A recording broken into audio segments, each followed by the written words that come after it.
Que a doce e maravilhosa paz do Senhor Jesus esteja no seu coração. Seja muito bem-vindo a este canal. Sou o professor Egivanildo Tavares e quero tratar com você hoje de um tema muito rico, muito importante em questão de gênero literário.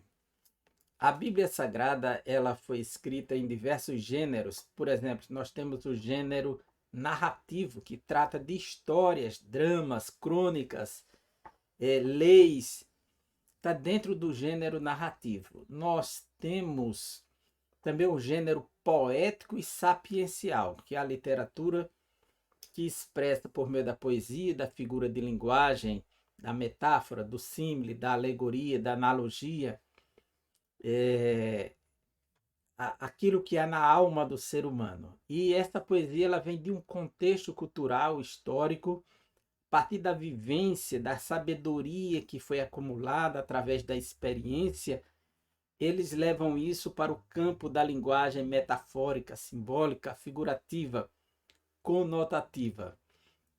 Nós temos também o gênero profético, que é aquela literatura com uma linguagem simbólica, que fala do futuro, chamada de gênero apocalíptico. Alguns dividem o gênero profético do gênero apocalíptico, esses livros escritos por profetas com anúncios proféticos, que às vezes vem num gênero narrativo com um gênero apocalíptico intrínseco dentro do outro gênero. Porém, vamos tratar como se fosse sinônimo o gênero profético ou apocalíptico, que é um tipo de literatura de crise, né? Dos momentos que a nação está em crise, ele vem como anúncio de esperança. E o gênero epistolar, que são epístolas, cartas, que são textos circunstanciais, as circunstâncias surgiam e eles produziam para orientar,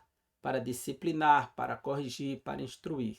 Então são textos bastante didáticos, instrutivos, que surgem no Novo Testamento para orientar a igreja. Mas eu quero tratar hoje do gênero poético no livro de Cantares de Salomão. Então, uma pequena aula para você poder ler o livro de Cantares de Salomão com alegria e tirar muito proveito desse livro. Cantares de Salomão, como é conhecido e também recebe o nome no primeiro versículo, Cântico dos Cânticos, que esse é um dos nomes dados na Bíblia para ele.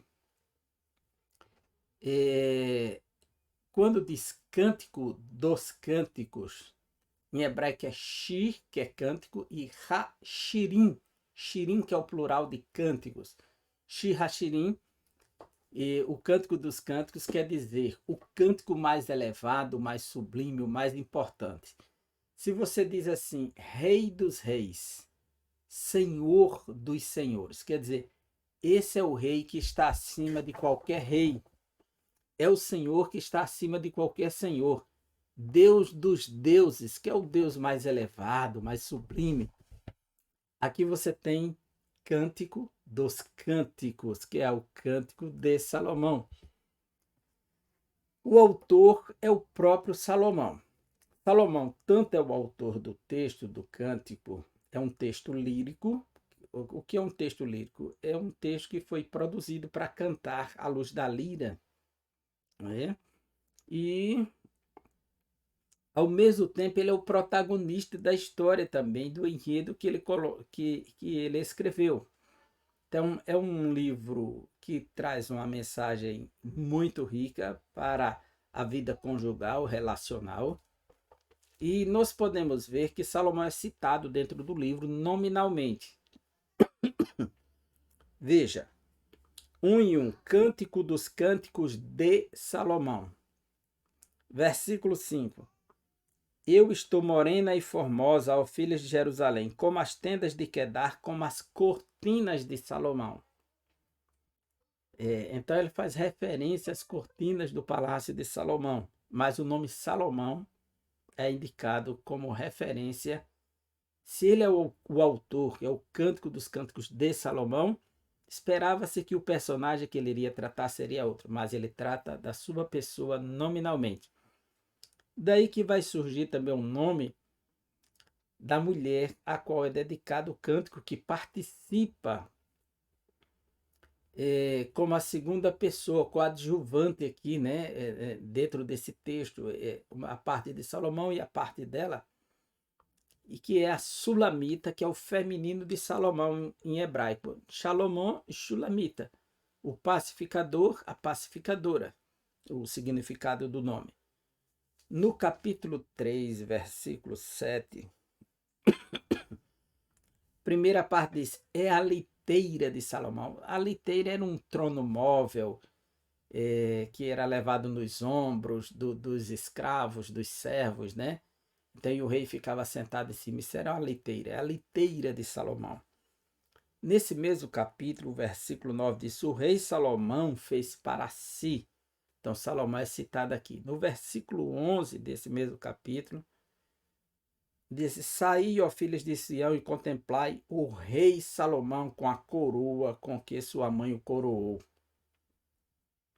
Então, ficamos sabendo que Salomão está sempre sendo citado no próprio texto. No capítulo 8, versículos 11 e 12, ele diz assim, teve Salomão uma vinha em Baal-Amon. Então, teve Salomão uma vinha, ele é aquele que é o detentor da vinha. Versículo 12, a vinha que me pertence está ao meu dispor. Tu, ó Salomão. Então, Salomão é bastante citado no livro, né?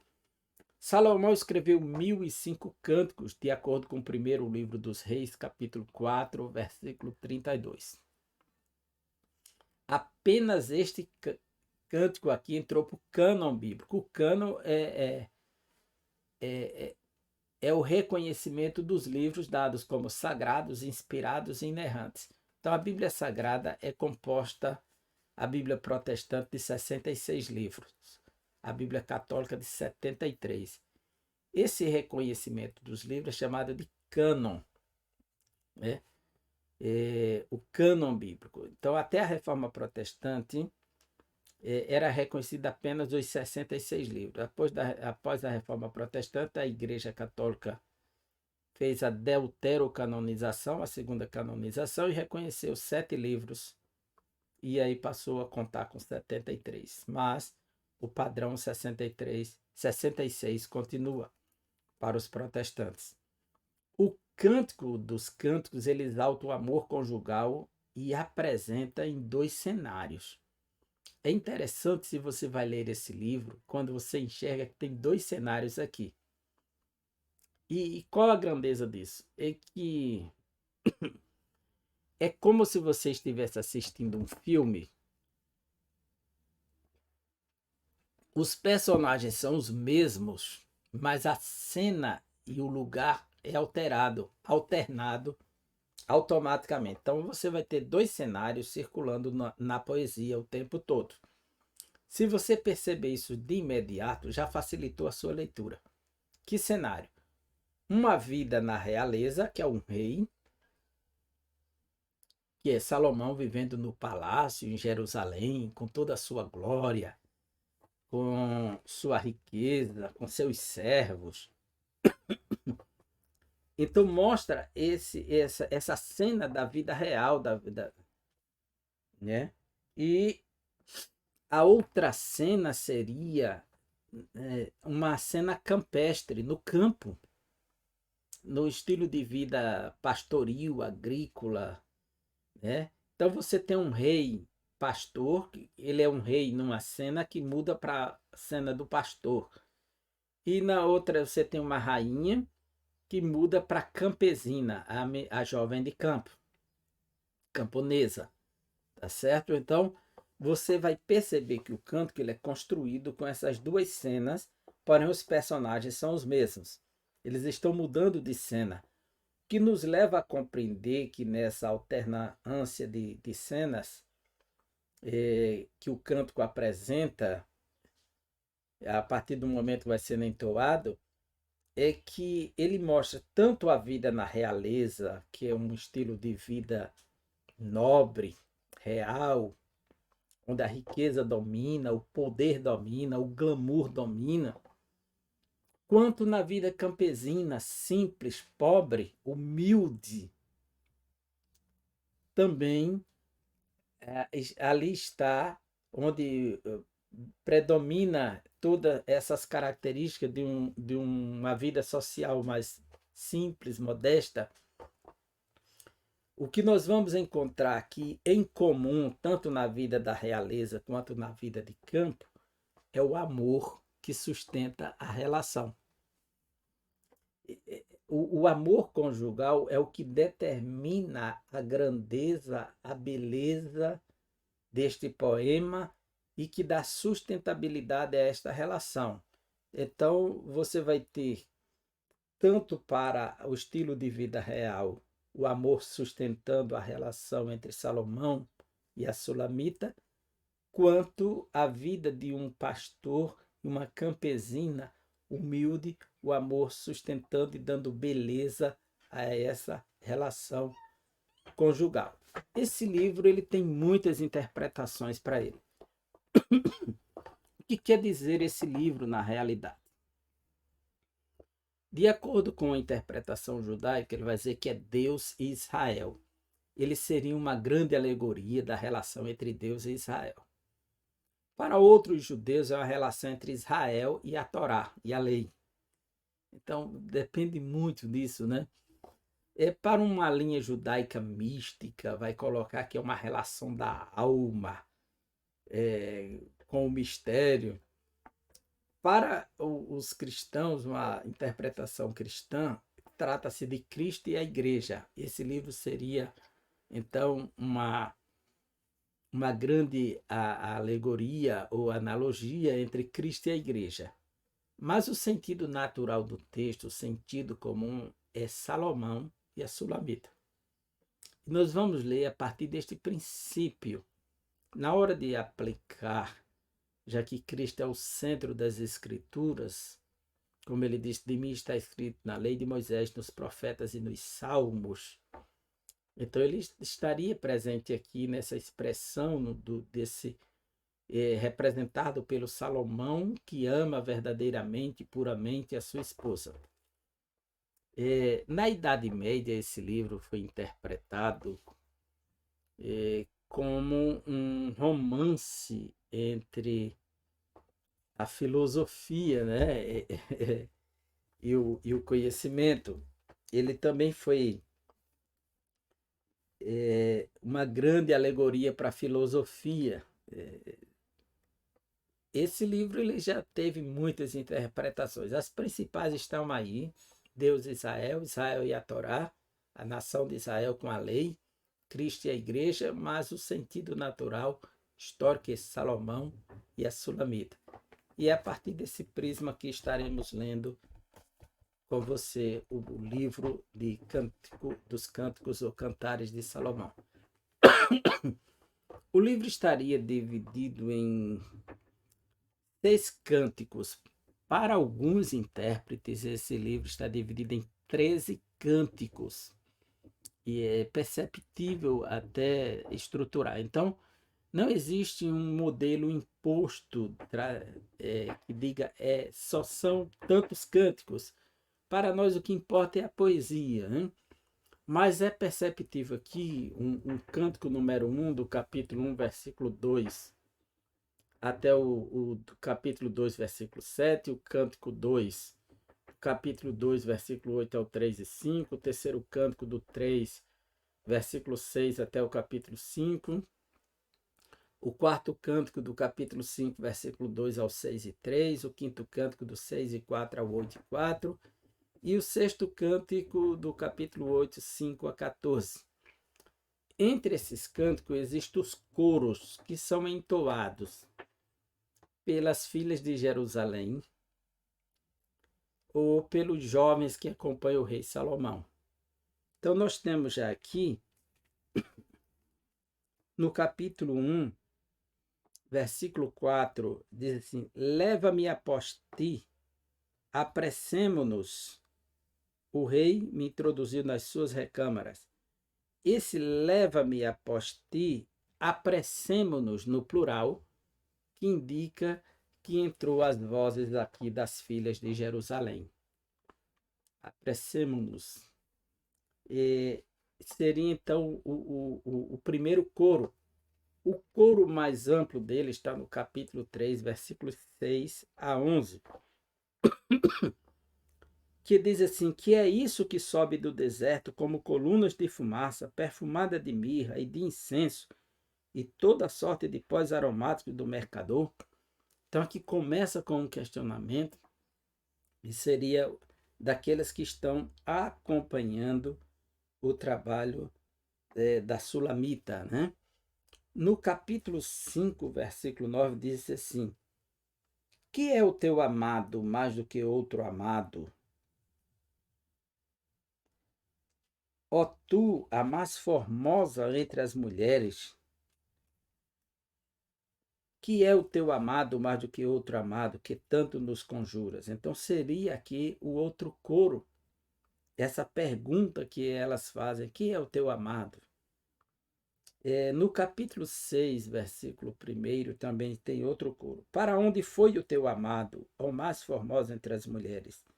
Que rumo tomou o teu amado e o buscaremos contigo? No versículo 10 desse mesmo capítulo, diz assim, outro coro, quem é esta que aparece como a alva do dia? Se você ler no capítulo 3, versículo 6, diz, que é isso que sobe no deserto como colunas de fumaça? Aí aqui diz assim, 6 e 10. Quem é esta que aparece como a alva do dia, formosa como a lua, pura como o sol, formidável como o exército com bandeiras? E no versículo 10, que vai dizer assim, aliás, o 10 eu já li, versículo 13, né? Do capítulo 6. Volta, volta, ó Sulamita, volta, volta, para que nós te contemplemos. E no capítulo 8, versículo 5, tem outro coro. Quem é esta que sobe do deserto e vem encostada ao seu amado? Veja que essa pergunta sobre a subida, no 3 e 6 diz, que é isso que sobe do deserto? 6 e 10, quem é esta que aparece como alva do dia? E agora 8 e 5, quem é esta que sobe do deserto e vem encostada ao seu amado? E aqui no versículo 8 do capítulo 8 diz assim, temos uma irmãzinha que ainda não tem seios. Que faremos a essa nossa irmã no dia em que ela for pedida? Então, ela vem sempre como uma pergunta, um questionamento, no plural. Versículo 11. Teve Salomão uma vinha em Baal-Amon, entregou-as a uns guardas, e cada um lhe trazia pelo seu fruto 1000 peças de prata. Então, aqui seriam então, os coros desses cânticos que dominam o livro de Cântico dos Cânticos. Mas há alguns detalhes importantes nesse cântico que precisamos destacar.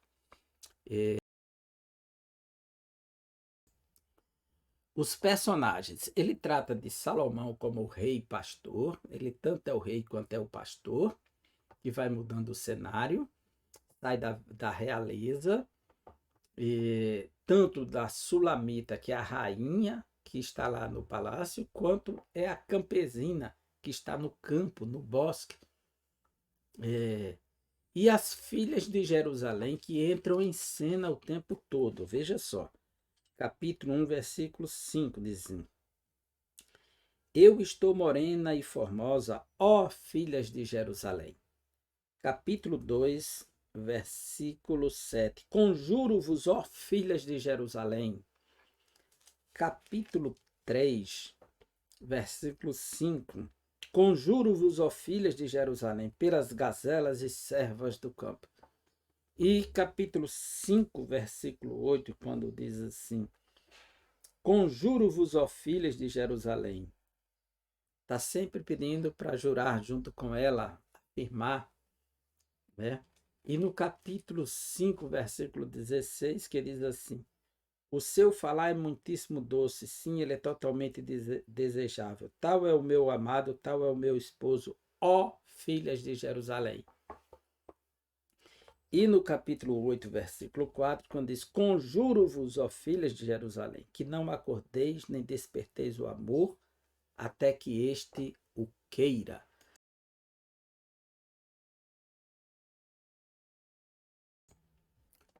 O livro ele é rico em figuras de linguagens, ele é bastante enriquecido com esses detalhes todos que você vai vendo aí.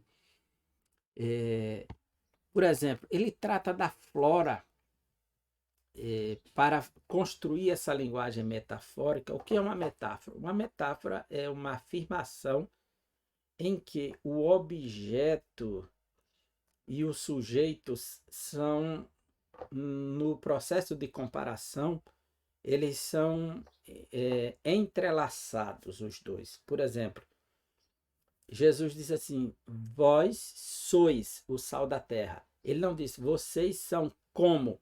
Esse como é um advérbio de comparação. Então, ele separa o sal e o sujeito que ele está comparando, ou a luz e a pessoa. Ele não faz essa separação. Isso é uma metáfora, é afirmativa. Vós sois, ou vocês são, o sal da terra e a luz do mundo. Eu sou o pão da vida. O pão que desce, isso é uma metáfora. Quando você quer dizer um símile, você diz: vocês são como a erva. Então, coloca um como, separando o sujeito e o objeto comparado. Na metáfora, não existe essa separação. Então, o livro ele é construído com muitas metáforas, com símiles, com figuras de linguagem muito rico. E o autor Salomão vai se valer de quê? Daquilo que ele tanto pesquisou, estudou, como ele diz no livro de Eclesiastes. Na flora, você vai ter plantas, flores, árvores, frutos, jardim, fontes de águas vivas, cheiros e etc. E tudo isso vem da flora, então ele vai pegar isso como figuras de linguagem, ela vai pegar isso como figuras de linguagem para aplicar ao seu amado, ao seu amor, à sua relação. Assim como costumamos entre nós no Ocidente dizer você é linda como a rosa, como a flor, às vezes trata o outro como um animal. A minha gatinha, minha gata. Né? Salomão ele usa um animal também, só que para nós é estranho. Uma égua. Isso é como as éguas de Faraó. Parece estranho para nós, mas devemos lembrar que você também tem essa comparação de tratar o outro como uma gata. Né? A fauna, ele trata de rebanhos, de ovelhas, de cabras, de égua, de gamo, veado, pomba, rolinha, raposa, gazela, leão, leopardo, corvo e etc. É, tudo isso você tem da flora e da fauna para construir a figura de linguagem, as metáforas. Ele parte para a realeza e trabalha as cortinas, a sala do banquete, a mesa, o estandarte, os soldados, a espada, a liteira, a coroa, o rei, a rainha. São figuras de linguagem que vêm daquele contexto da realeza. Cidades, ele vai citar Jerusalém, Damasco, a cidade de Tirza, o palácio, a janela, a porta, a torre, a câmara, o quarto. Na área da geografia, na topografia, a identificação do espaço, ele fala de montes, montanhas, outeiros, penhascos, desertos e etc. Então é muito rico nessas figuras de linguagem, né? E características pessoais, ele trata da cabeça, do cabelo, dos olhos, do nariz, da boca, dos dentes, do pescoço, dos seios, do umbigo, os quadris, as pernas, os pés. Tanto a esposa elogia o esposo, quanto o esposo elogia a esposa, vice-versa. E essas figuras de linguagem são construídas a partir dessa vivência. Então nada escapa, um cordão, um brinco, o enfeite, o véu sobre o rosto, tudo isso é observado no texto, o perfume que usava na época, para construir a linguagem do livro de Cântico dos Cânticos. E nisso vai mover os 5 sentidos para fazer suas afirmações. Por exemplo, você tem a visão, é o primeiro sentido, né, da análise humana, que é essa capacidade de ver, de perceber o mundo externo, e é o portal de entrada de todos os sentimentos. Para alguns seria a visão. E nós temos no capítulo 1, versículo 6, dizendo assim: não olheis para o eu estar morena, não olheis, visão. Versículo 15, do capítulo 1: eis que és formosa, ó querida minha, eis que és formosa, os teus olhos são como os das pombas. Então está apelando para os olhos, para a visão. Capítulo 4, versículo 9, diz assim: arrebataste-me o coração, minha irmã, noiva minha, arrebataste-me o coração com um só dos teus olhares. Veja como a visão entra em ação aqui. A audição, a capacidade de ouvir, de perceber pela escuta. Veja só, capítulo 2, versículo 8. Ouço a voz do meu amado. Ouço, escuto. Né? Versículo 14. Pomba minha que andas pelas fendas dos penhascos, no esconderijo das rochas escarpadas, mostra-me o rosto, faze-me ouvir a tua voz. Veja só, faze-me ouvir a tua voz. No capítulo 5, versículo 2, eu dormia, mas o meu coração velava. Eis a voz do meu amado que está batendo. Veja que beleza. Eis a voz do meu amado. A audição, a voz. O olfato, a capacidade de sentir o cheiro, a fragrância, o odor. Né? Então, vamos lá. Capítulo 1, versículo 12. Enquanto o rei está sentado à sua mesa, o meu nardo exala o seu perfume. O meu nardo exala o seu perfume. Veja só. Aqui a gente vê que o olfato entra em ação e ele sente, quando está sentado na mesa, o cheiro do perfume dela, que vai seduzindo o seu esposo, aquele cheiro. Capítulo 7, versículo 13. As mandrágoras exalam o seu perfume. Olha só, aqui já está dizendo, as mandrágoras exalam o seu perfume. As mandrágoras eram um fruto bastante conhecido na Palestina antiga. Um dos filhos de Jacó encontrou mandrágoras e a sua esposa comemorou, e a outra pediu essas mandrágoras porque eles atribuíam a essas mandrágoras um poder, um frenesi, né? Era uma espécie de estimulante sexual. Então, eles acreditavam no poder potencializador das mandrágoras. E ela disse que essas mandrágoras exalavam o cheiro, não é? Estava lá. É bem perceptível que ela está comemorando.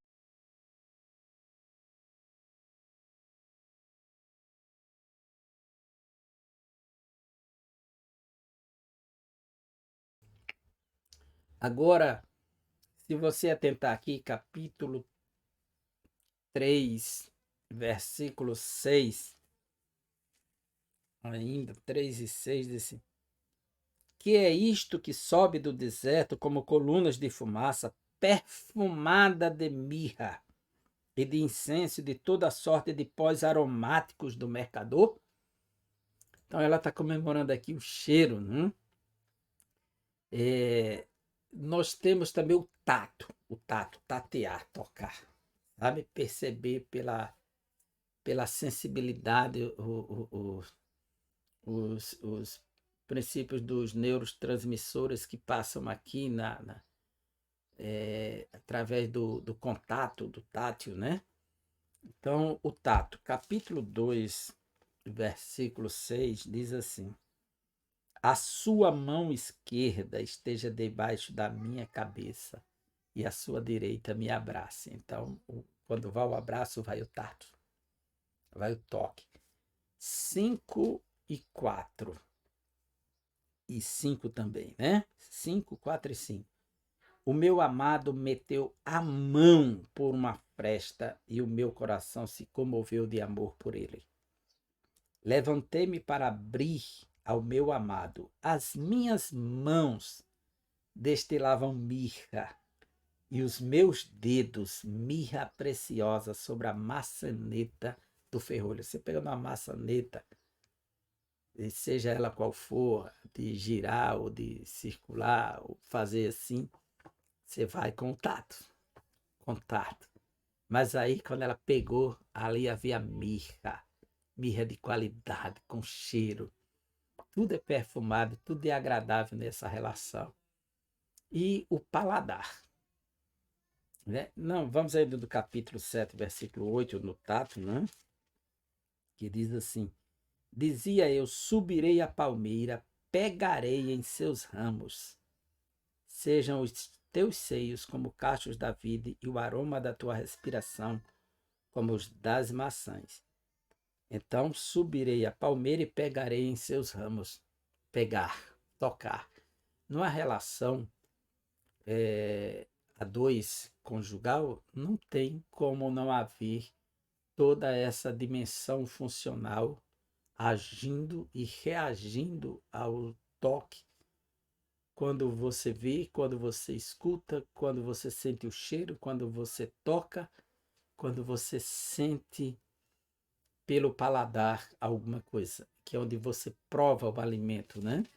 Aqui estão as papilas degustativas que transmitem sinais que dão o sabor. Você identifica e sabe se o ovo está insosso ou não, se há sabor ou não, até pelo paladar. Então, no capítulo 1, versículo 2, diz assim: beije-me com os beijos de sua boca, porque melhor é o teu amor do que o vinho. Assim como se sente o sabor do vinho, dá para sentir pelo paladar, também dá para sentir o sabor de um beijo. Isso aqui é muito claro nessa poesia. É interessante que esse texto ele não foi feito para servir de um livro erótico, não. Ele para servir de um modelo de um amor verdadeiro e puro. É interessante que o livro de Cantares de Salomão ele trata do assunto com clareza e pureza e exalta aquilo que há de mais belo no amor conjugal. Ele não trata de forma impura, imoral, pois a mente ocidental, às vezes, ela está contaminada por uma cultura erotizada e quer impor sobre as escrituras essa visão contemporânea. Mas o texto é um texto antigo do Oriente, dentro de um contexto, e a poesia expressa com clareza e pureza. Veja capítulo 2, versículo 3. Qual a macieira entre as árvores do bosque, tal é o meu amado entre os jovens. Desejo muito a sua sombra, e debaixo dela me assento, e o seu fruto é doce ao meu paladar. Veja que aqui o paladar entrecena com muita força. Como é que você sente o gosto de uma fruta? O paladar. Então, o amor é para ser desfrutado. É para sentir o gosto do amor, da relação. capítulo 4, versículo 11. Os teus lábios, noiva minha, destilam mel. Mel e leite se acham debaixo da tua língua, e a fragrância dos teus vestidos é como a do Líbano. Veja que ele está tratando de temas dos quais ele está experienciando e transformando isso numa linguagem poética, bela, exaltando toda essa grandeza dos dons que Deus nos deu, dos atributos para vivenciar e desfrutar da beleza que há na vida e na relação conjugal. Então, o amor conjugal é exaltado aqui, né, de forma magistral e bela, extraordinária. Capítulo 5, versículo 1. Já entrei no meu jardim, minha irmã, noiva minha, colhi a minha mirra com especiaria, comi o meu favo com o mel, bebi o meu vinho com o leite, bebei fartamente, ó amados. Veja como ele fala do comer e do beber. E ele diz que é o mel, é o favo. Como é que ele degustou isso? Como é que ele sentiu tudo isso? Como isso se tornou palatável? Palatável, é de paladar, é palatável para ele, por conta do paladar. Capítulo 7, versículo 6, que diz assim: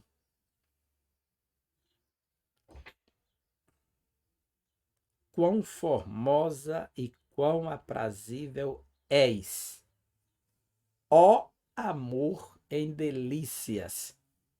Então o amor se torna o padrão do gosto de tudo. A beleza, é isso que está exaltando, é o amor e o amor conjugal. É isso que estamos vendo aqui nesse livro, neste momento.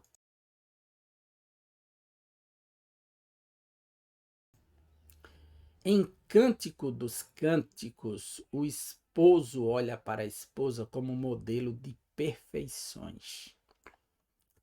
Veja a direção do olhar, da visão. É um olhar de perfeições, que considera mais apetecível, o que é que alimenta mais o seu apetite, que satisfaz, que faz com que você se sinta bem, realizado.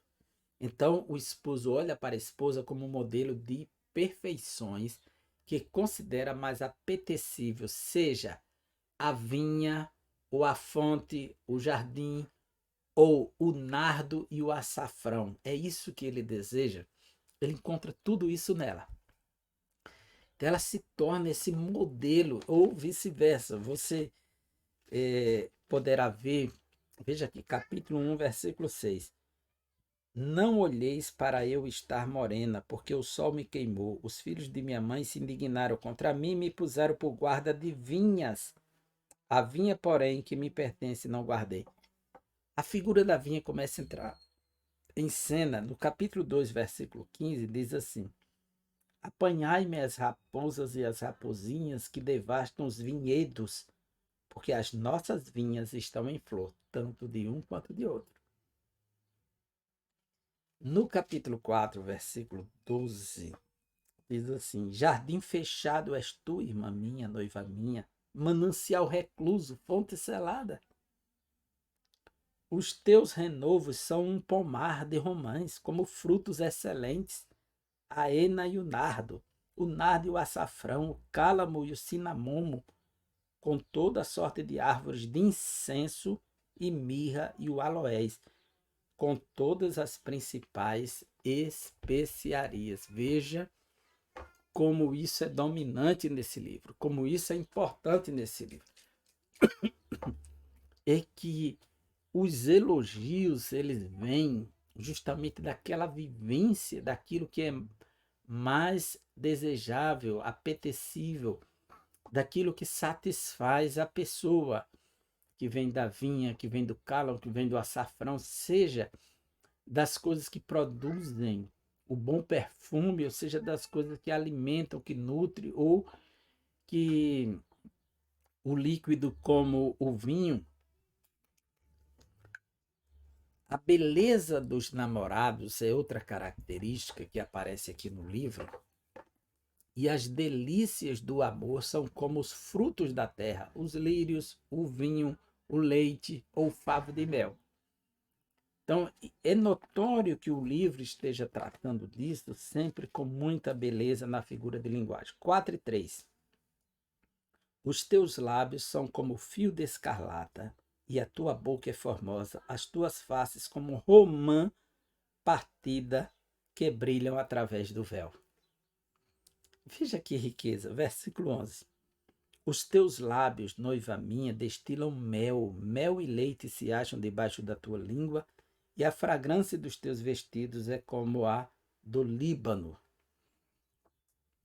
No capítulo 5, versículos 1 e 13, diz: Já entrei no meu jardim, minha irmã, noiva minha, colhi a minha mirra com as especiarias, comi o meu favo com meu mel, bebi o meu vinho com leite, comei e bebei, amigos, bebei fartamente, ó amados. E o 11 diz assim: A sua cabeça é como o ouro mais apurado, e os seus cabelos, cachos de palmeira, são pretos como o corvo. Veja que ele partiu aqui nesse versículo 11, é interessante. A sua cabeça é como ouro, no sentido que brilha. É ouro, né? Porque a cor do cabelo dela são negros, ele vai mostrar isso, são pretos como o corvo, né? Ouro é metal, o mais elevado, mais apurado. Os seus cabelos, cachos de palmeira, são pretos como o corvo. Palmeiras são plantas, como o corvo. O corvo é uma ave. Veja, num verso só você tem metal, você tem planta e você tem uma ave. Então você tem flora, fauna e tem o metal aqui. Como é rico em figuras de linguagens esse texto, né? No capítulo 6, versículos 2 e o 7, ele diz assim: O meu amado desceu ao seu jardim, aos canteiros de bálsamo, para pastorear nos jardins, para colher os lírios. Eu sou do meu amado é meu, e ele pastoreia entre os lírios.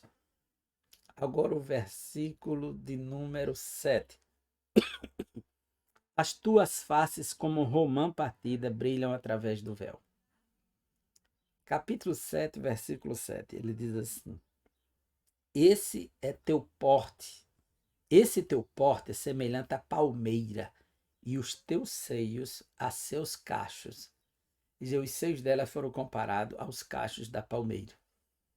Ele está sempre dando uma visão da beleza que há na mulher, assim como ela descreve também o seu esposo. No capítulo 8, versículo 2, diz: Levanta-te e te levantar-te-ia e te introduziria na casa de minha mãe, e tu me ensinarias, e eu te daria a beber vinho aromático e mosto das minhas romãs. Veja só como isso é importante nesse texto poético, nessa rica poesia de Cântico dos Cânticos. O poema, ele expressa às vezes a angústia pela ausência do amado. Por quê? O livro ele é completo nesse sentido de mostrar a relação conjugal, dessa vivência, dessa intimidade, dessa perfeição, mas vai mostrar que num relacionamento, na vida conjugal, existe também momentos de dissabores, existem momentos de angústia, existem momentos de dores. Então, o poema mostra que o amor ele te leva às delícias, ao prazer, à alegria, à satisfação, mas também à dor. O poema nos mostra por que você pode ser ferido pelo outro. Você pode ferir e se sentir ferido pela ausência do outro. Tudo isso, o afastamento, e o texto ele é completo quando mostra a angústia pela ausência do amado, o desespero que ela passa a vivenciar. capítulo 1, versículo 7, diz assim: Dize-me, ó amado da minha alma, onde apacentas o teu rebanho, onde fazes repousar pelo meio-dia, para que eu não ande vagando junto ao rebanho dos teus companheiros.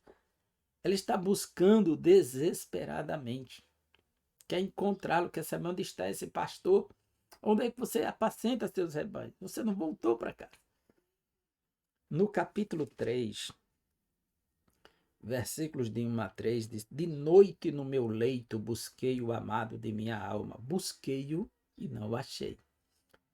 Quer dizer, no seu leito, na sua cama, na sua intimidade, procurou o esposo e não o encontrou. Levantar-me-ei, pois, e rodearei a cidade pelas ruas e pelas praças. Buscarei o amado da minha alma. Busquei-o e não o achei. E veja, aí o 3 diz assim: Encontraram-me os guardas que rondavam pela cidade. Então lhes perguntei: Viste o amado da minha alma? Então ela volta para casa frustrada nesse capítulo, porque não encontra o seu amado. Então as dores da relação. E por que que ele não se encontra? Então é preciso ler o cântico, né? No capítulo 5, versículo 8, peço desculpas pela tosse, eu não tenho como controlar, por isso de vez em quando eu estou fechando aqui a tela e fechando o som também, quando vem algo mais intenso, que ainda estou num processo de recuperação de garganta, mas estamos aqui deixando esse conteúdo para vocês. No capítulo 5, versículo 8, diz assim: Conjuro-vos, ó filhos de Jerusalém, se encontrardes o meu amado, que lhe direis? Que desfaleço de amor. Digam para ele: eu estou morrendo de amor, estou enferma. Já pensou? Situação. E mostra também a felicidade, a realização do encontro. No capítulo 2, versículo 8, ouço a voz do meu amado, ei-lo aí galgando os montes, pulando sobre os outeiros. Então, quando ela escuta, aí o coração dela começa a ferver. Ele está chegando. A felicidade do encontro. Então, do verso 8 até o 14, nós vamos encontrar esse processo. É como passou o grande inverno. Ele vai dizer aqui que houve um inverno e o inverno afastou as rolinhas, foi para outro continente. E aí ele disse: Eis que ouço a voz do meu, levanta-te, querida minha, o inverno passou, a chuva se foi. Já estou ouvindo a voz da rola em nosso campo, já voltaram as rolinhas, já estão cantando novamente. Então a primavera ela começa a trazer as flores, coloca as vinhas para frutificar. É um momento de se preparar para uma colheita. Esse é um momento, a felicidade do encontro. Capítulo 3, versículo 4 diz assim: Mal os deixei e encontrei logo o amado da minha alma. Veja a felicidade do encontro. O desejo intenso da mútua entrega. Existe aqui, nesse texto, um, algo que é intrínseco à própria natureza do casal, está vivendo a felicidade, a harmonia, esse desejo intenso da mútua entrega, um se entregar ao outro. O capítulo 1, versículo 2 a 4, nos mostra isso. Vamos lá, vamos ver aqui agora. E esse texto ele nos diz assim: Leva-me após ti, apressemo-nos. O rei me introduziu nas suas recâmaras, nos seus quartos. Em ti regozijaremos e nos alegraremos, do teu amor nos lembraremos mais do que do vinho. Não é sem razão que te amam. E aqui mostra que ela corre para esse encontro. O capítulo 8, de 1 a 3, diz assim: Tomara fosse como meu irmão que mamou os seios da minha mãe. quando te encontrasse na rua, beijar-te-ia e não me desprezariam. Levantar-te-ia, te introduziria na casa de minha mãe e tu me ensinarias, e eu te daria a beber vinho aromático e mosto das minhas mães. A sua mão esquerda estaria debaixo da minha cabeça e a sua direita me abraçaria. Conjuro-vos, ó filhos de Jerusalém, que não acordeis, nem desperteis o amor, até que este o queira. Ela está dizendo, olha, eu queria que você fosse meu irmão mais novo. Quando eu encontrasse você na rua, eu correria, te abraçaria, beijaria, te levaria para a casa da minha mãe. Sem nenhuma dificuldade. Mas como não é, ela teria que esperar ele fazer isso com ela. Mas esse era o desejo dela. O que não deixa de mostrar durante o texto também, que também este é o desejo dele. Então, o livro de Cântico dos Cânticos, ele conduz nesse processo de amor. O livro de Cântico dos Cânticos exalta a beleza do perfeito amor entre os cônjuges, que não pode ser apagado pelas águas, nem arrasado ou arrastado, né, pelos rios, nem comprado por nenhuma riqueza. A figura da união conjugal, tão belamente louvado por Cântico dos Cânticos, é usada frequentemente no Antigo Testamento como símbolo excelso da aliança de Deus com Israel, conforme Jeremias 2, Ezequiel 16, Oséias de 1 a 3, e no Novo Testamento do relacionamento de Cristo com a igreja. Então você pode ver que o livro, ele, com toda a sua beleza e grandeza, ele nos mostra aqui como isso se dá. Então você tem uma cena que é dentro do palácio, ela correndo para o palácio, e outra cena é no campo. Ela já assume a função de pastoril. Essa cena da vida da realeza envolve o vinho, sala de banquete, perfumes, o estar junto, o estandarte, o trono, os amigos bebendo juntos. Mas no campo é ela como a pastora, ela no bosque, com ele, esse encontro. Se você ler o livro percebendo essas duas cenas, tudo está resolvido. Vou dar um exemplo aqui no capítulo 1 agora. Ok? Me acompanha. Cântico dos Cânticos de Salomão, versículo 1, o 2 em diante. Beije-me com os beijos de sua boca, porque melhor é o teu amor do que o vinho. Suave é o aroma dos teus ungüentos, como unguento derramado é o teu nome. Por isso as donzelas te amam. Leva-me após ti, apressemo-nos. O rei me introduziu na sua recâmara. Quer dizer, o rei. Então, esse primeiro momento aqui é da realeza. Em ti nos regozijaremos e nos alegraremos, do teu amor nos lembraremos mais do que do vinho. Não é sem razão que te amam. Aí o versículo 5 muda a cena, vai para o campo. Eu estou morena e formosa, ó filhas de Jerusalém, como as tendas de Quedar, como as cortinas de Salomão. Então ela lembra as tendas de Quedar, que são as tendas dos beduínos árabes, que eram feitas de peles de cabras escuras, então ela ficou bronzeada, exposta ao sol.